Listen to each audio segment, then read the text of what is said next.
Ladies and gentlemen, thank you for standing by and welcome to the Splunk Inc. Third Quarter 2023 Financial Results Conference Call. I would now like to turn the call over to Ken Tinsley, Corporate Treasurer and Vice President of Investor Relations. Please go ahead. Great. Thank you, Mandeep, and good afternoon. With me on the call today is Gary Steele.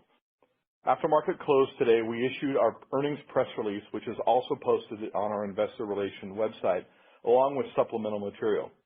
This conference call is being webcast live, and following the call, an audio replay will be available on our website.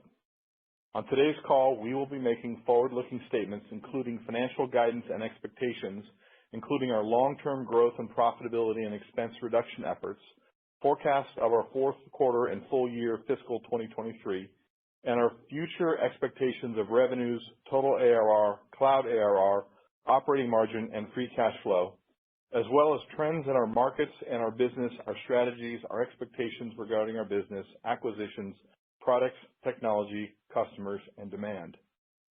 These statements are subject to risks and uncertainties and based on our assumptions as to the macroeconomic environment and reflect our best judgment based on factors currently known to us.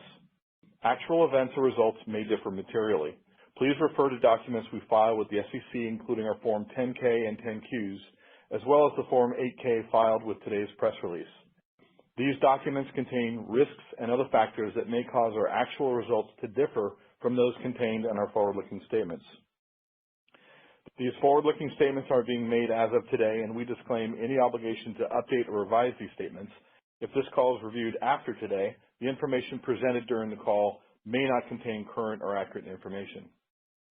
We will also discuss non-GAAP financial measures which are not prepared in accordance with generally accepted accounting principles. A reconciliation of GAAP and non-GAAP results is provided in the press release and on our website.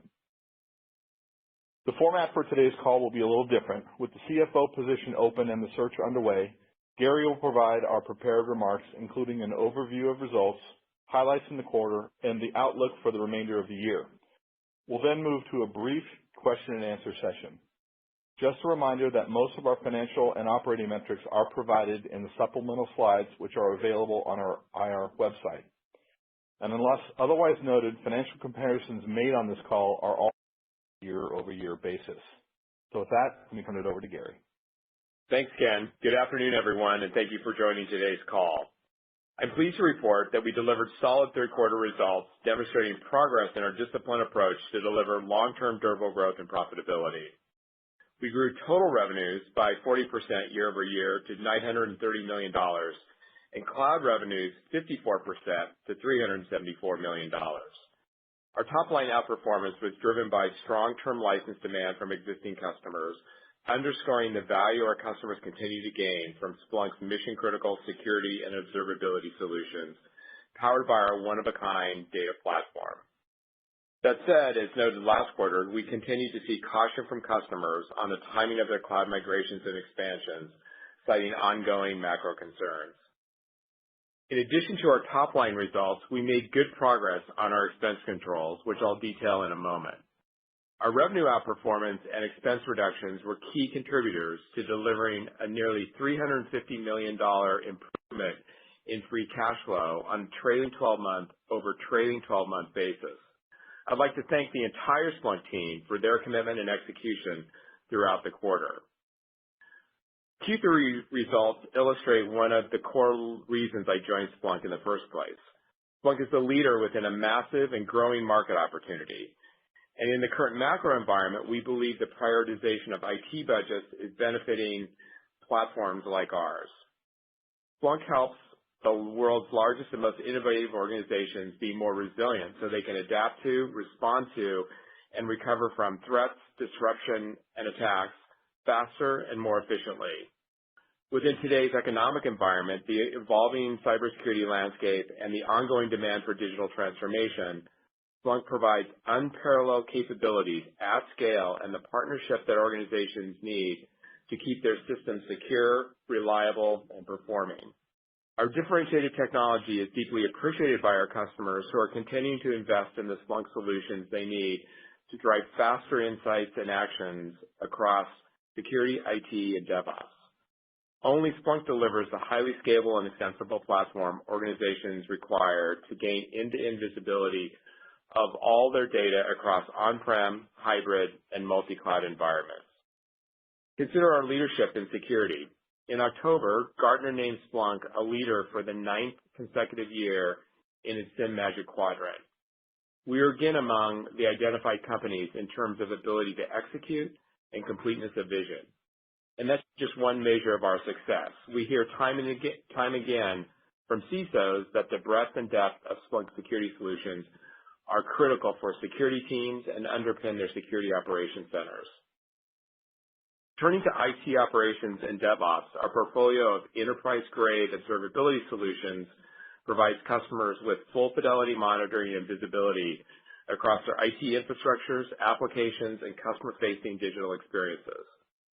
Splunk has been recognized for leading the market in AIOps and in cloud observability by GigaOM, Research in Action, and Constellation Research. Splunk was recently rated first in IDC's market share ratings for the IT operations analytics software market. We were also the market share leader by revenue in Gartner's 2021 market share report for all software markets worldwide in the health and performance analysis software market subsegment.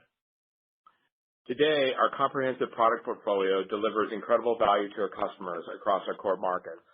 As we look ahead, we are continuing to innovate.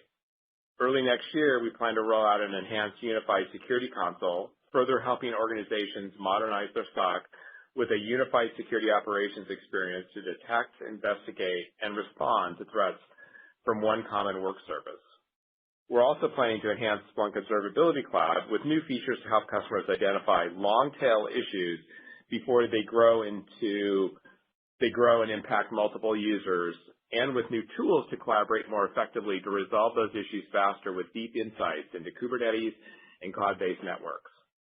Our security and observability offerings will also be bolstered by continued innovation in our underlying platform. To that end, we're focused on increasing access to a wider range of data sources and providing greater control over the redaction, filtering, and routing of data in motion with edge processor and ingest actions technology. In addition, enhanced federated search capabilities will enable customers to access data stored in third-party data lakes, all from one Splunk search bar. Our performance in Q3 underscores the value customers place in Splunk, as well as the focus of our team, particularly given the uncertain macro environment. As we shared on last quarter's call, we continue to see a slower pace of cloud migrations and expansions as customers remain cautious with their budgets and reprioritize their investments. This caution was evident in our cloud DBNRR, which remained strong but ticked down slightly in Q3 to 127%, as we expected. We remain committed to partnering with our customers to support moving their workloads to cloud on their timeline.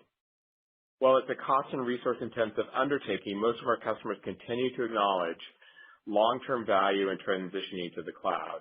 In the meantime, given the flexibility of our hybrid deployment model, many are continuing to support their complex architectures on-prem.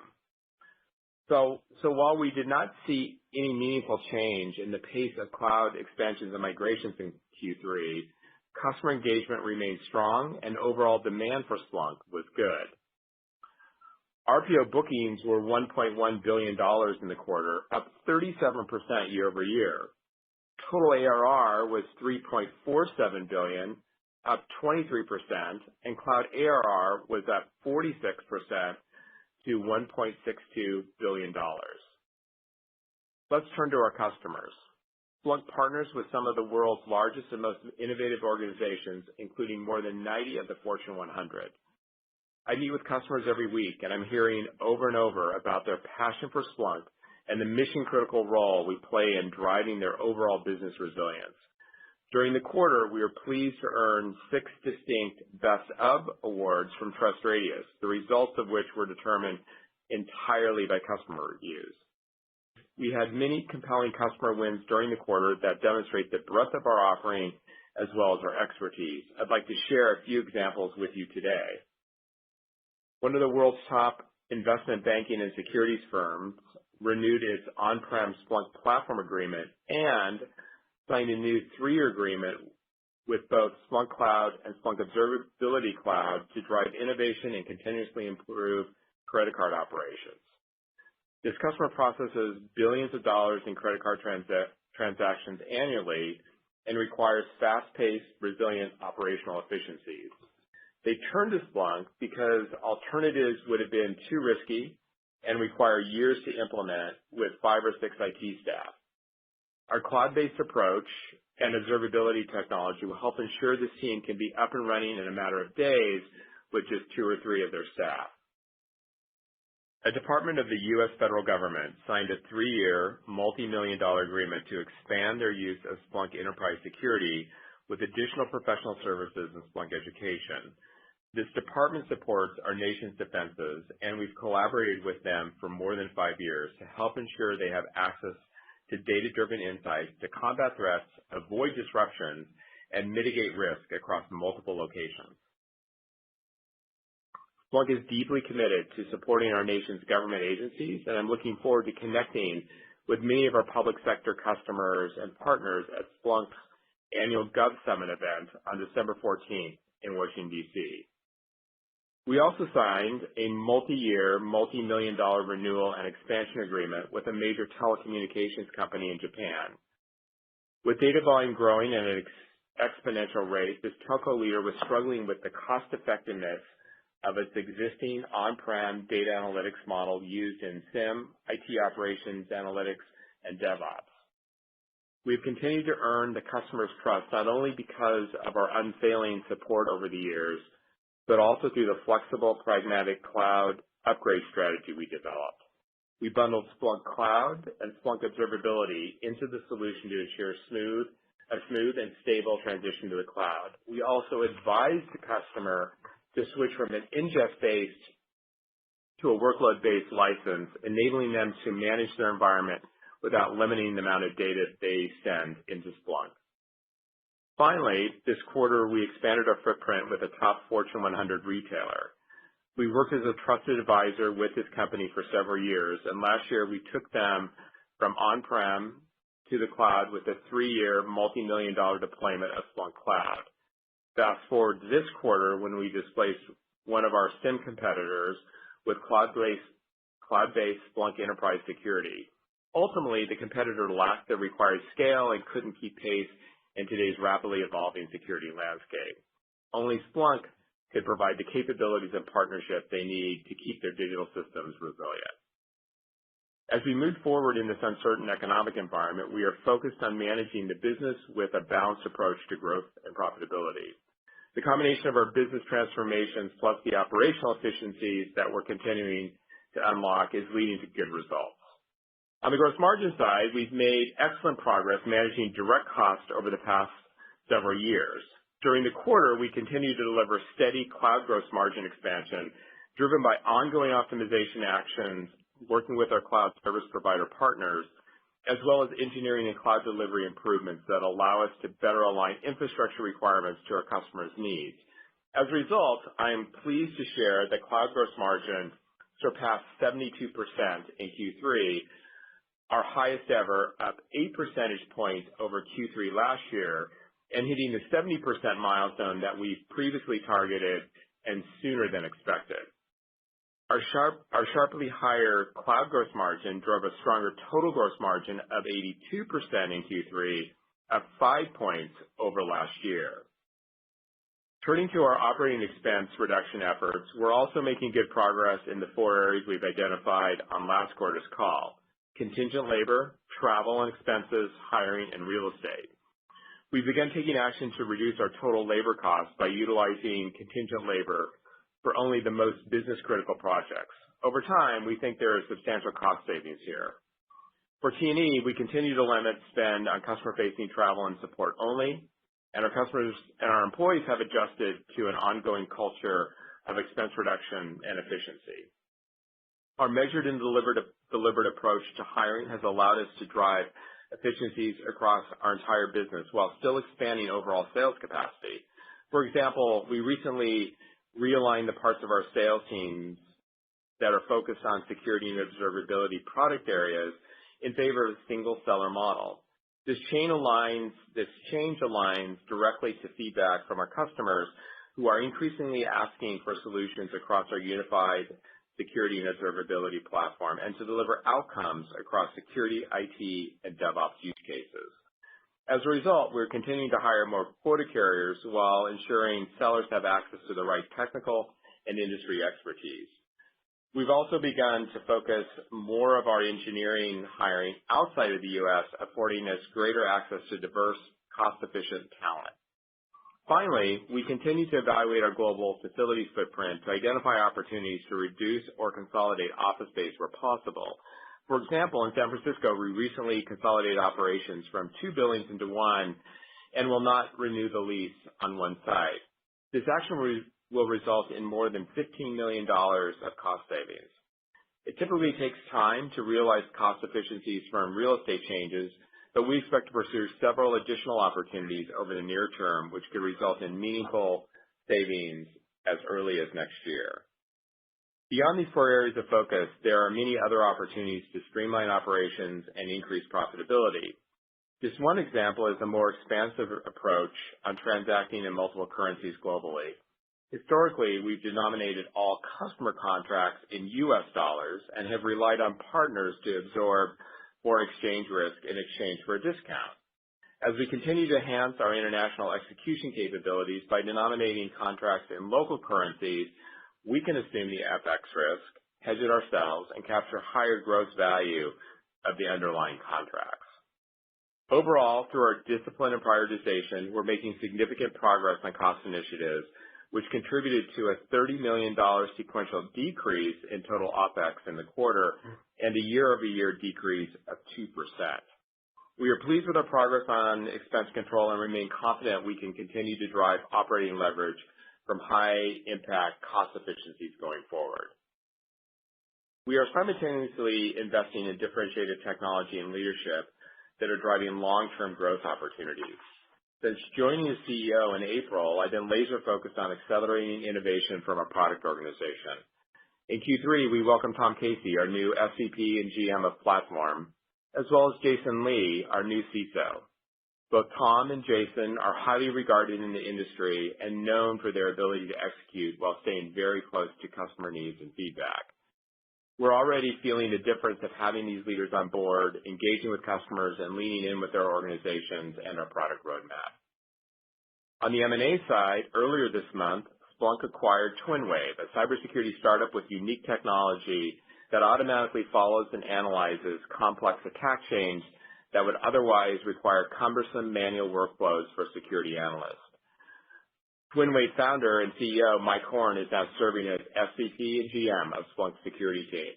Bringing in this key talent and technology is further bolstering our world-class technical teams, and I'm excited about what we'll deliver together in FY24. In September, we welcomed a new partner leader, Gretchen O'Hara, as VP of Worldwide Channels and Alliances. Gretchen brings decades of experience leading channel ecosystems, building alliances, and developing strong teams.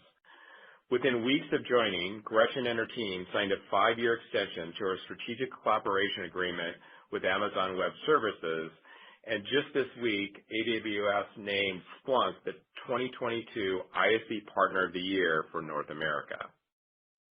We also welcomed the new Chief People Officer, Cheryl Gibbons. Cheryl has a proven track record of successfully developing and leading people-centric strategies at public companies and technology startups.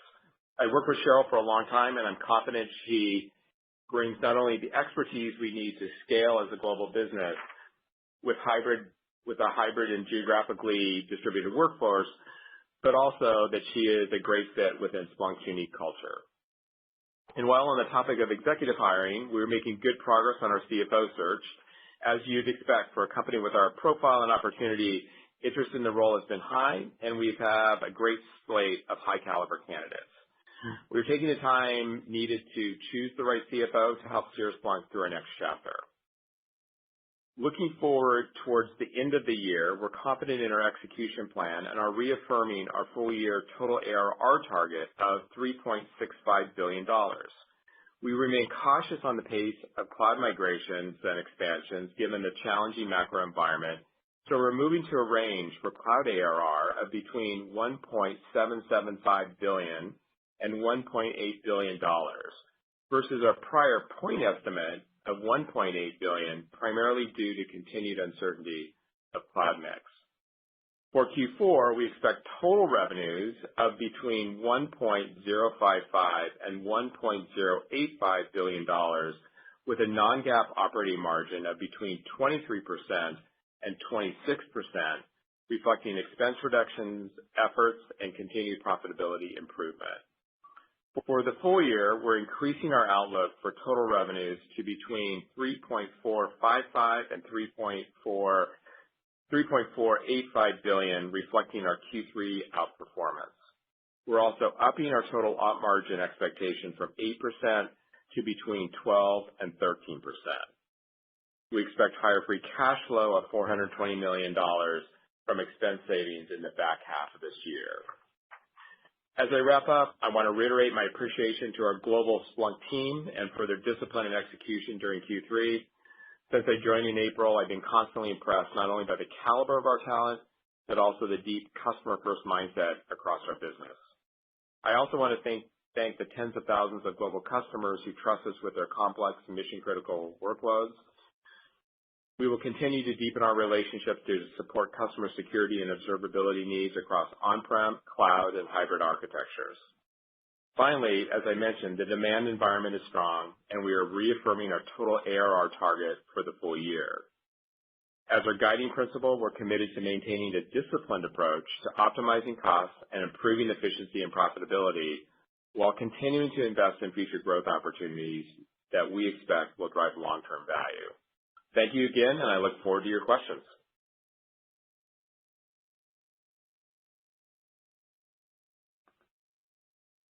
The floor is now open for your questions. To ask a question at this time, please press star one on your telephone keypad.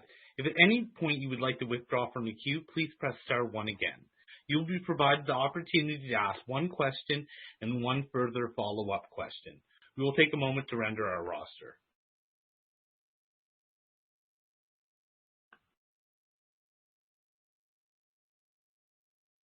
Our first question comes from the line of Raimo Lenschow from Barclays.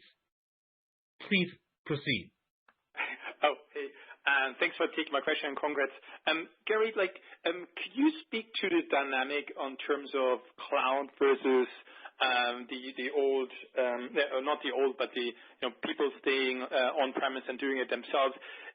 How do you see that dynamic play out, especially in this environment as well, where you might button down the hatches and just kind of continue to do what you do versus doing new projects and moving to the cloud? And how are you standing as a company towards that? Is that something you want to push a little bit more? Are you happy with where customers are? Can you speak to that, please? Thank you. Yeah, you bet.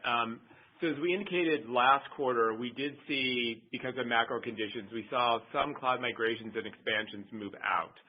And it was very consistent through Q4 where we saw the same behavior on buying.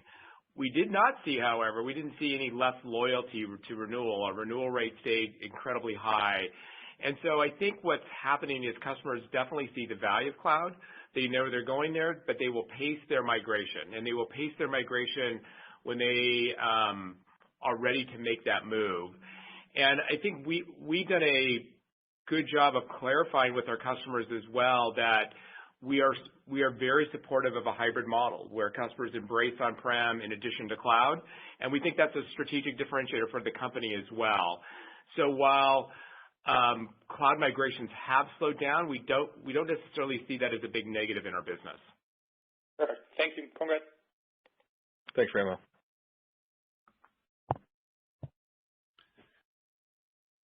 Our next question comes from the line of Kash Rangan from Goldman Sachs. Please proceed.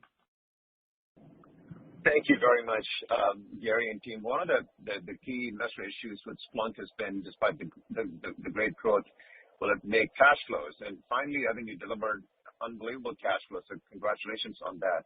And my question is not going to be about cash flows only, but I just want to understand, Gary, what are the chances that the growth in cash flows is a more sustainable thing? And what were the things I think you did a great job outlining the operating margin levers and free cash flow levers. I think some of us are positively surprised how quickly this came to fruition. Can you maybe help us understand how philosophically this gearing towards free cash flow is more of a longer-term thing, and what are the levers that we could expect from the company as you give us more cash flows in the future? And then second, more of a technology or product-related question. If the economic environment does clarify, do you think the cloud business can get back to better growth rate? Thank you so much. And that we'll have less reluctance with cloud migrations. Thank you. Great. Kash, I'll answer your second question first. So the second question, if the economic environment improves, do we think cloud migrations accelerate?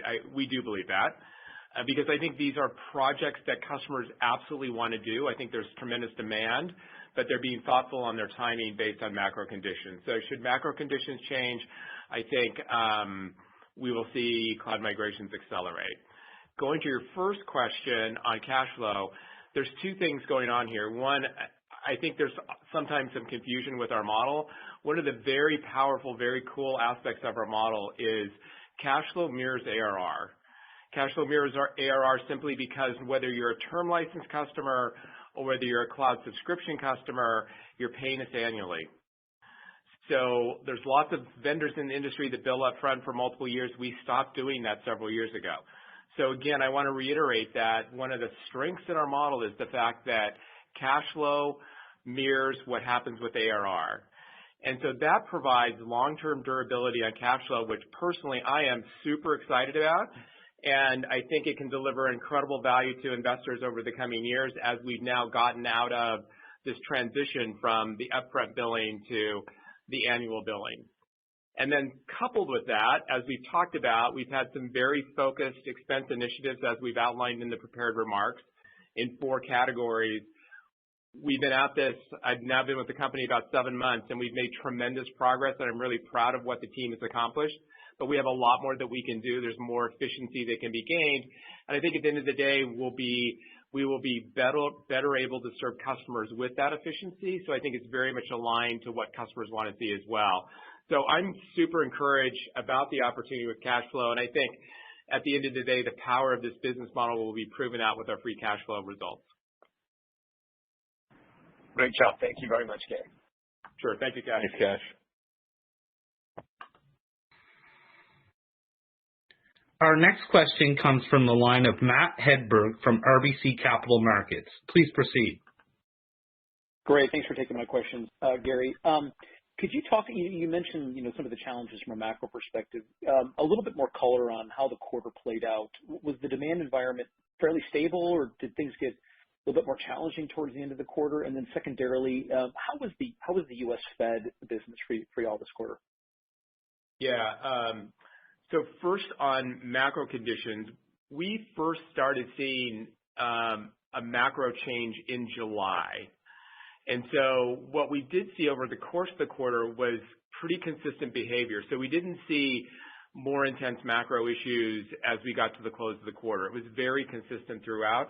And I think because we had started in July, it felt very consistent to us through that entire period.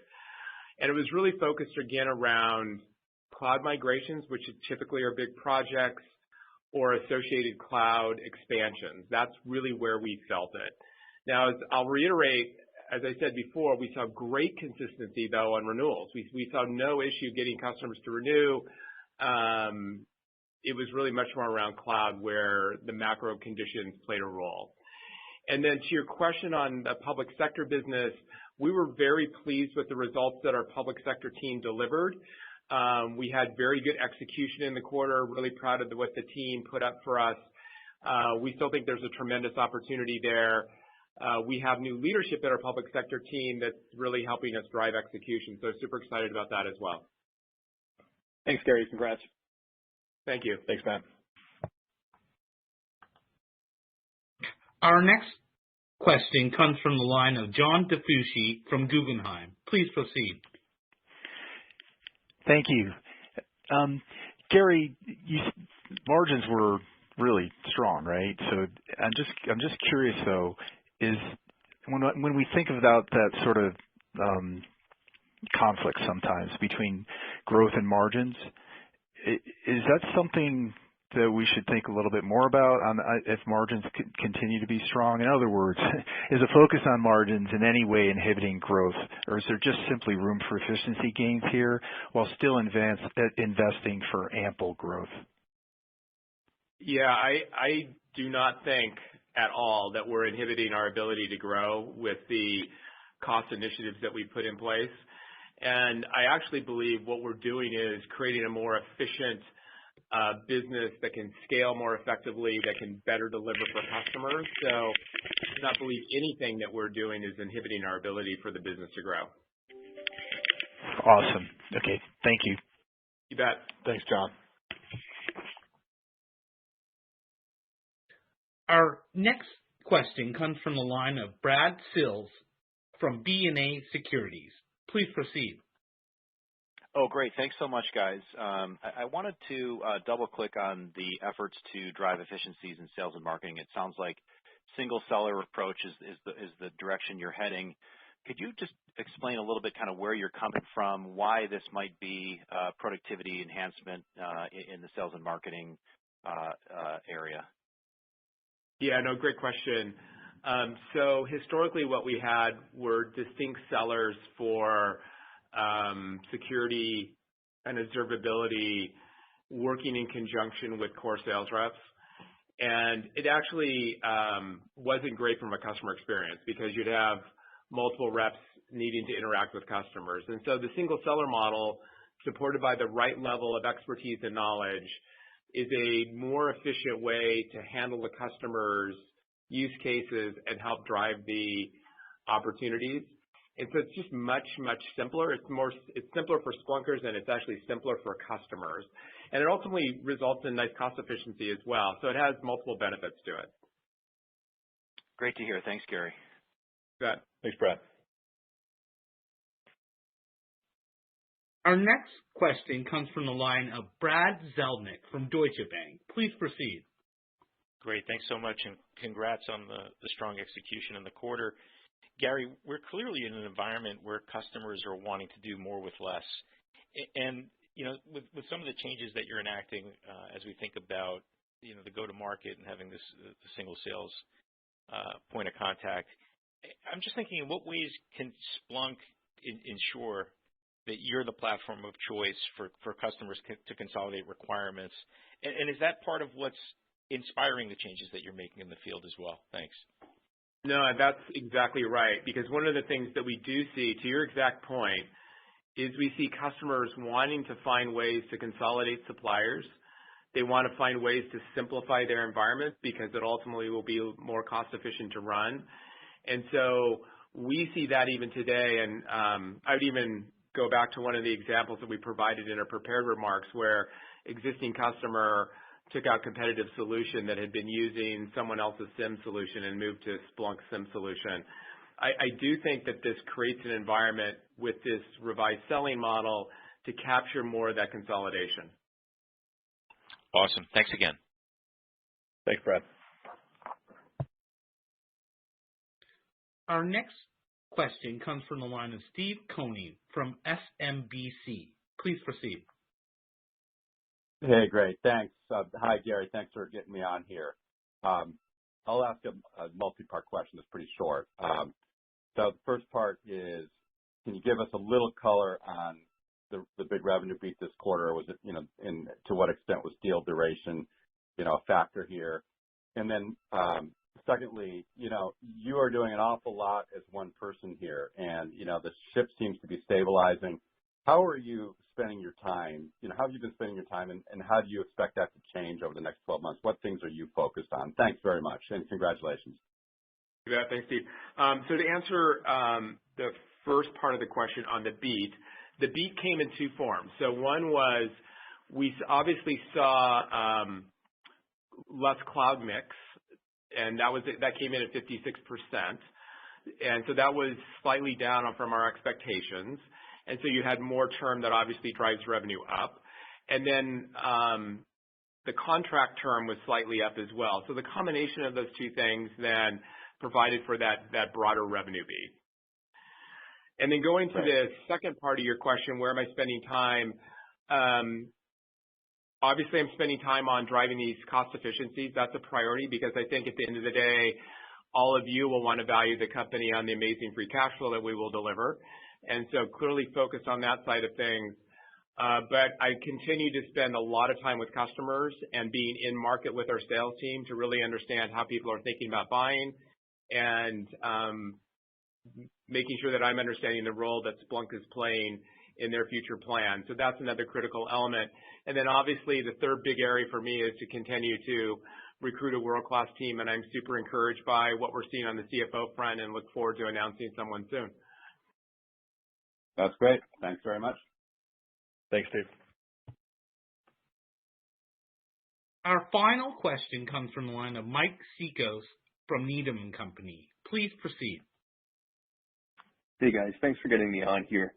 I did want to circle up very quickly on the cloud migrations and those expansions that we're talking about. And I just wanted to see, I know that we're talking about the single seller model and you guys supporting customers in this hybrid environment. But is there anything that Splunk can do or is doing to get in front of customers and help them with these migration paths, kind of to support those cloud ARR metrics that you guys are moving towards? Yeah, really good question.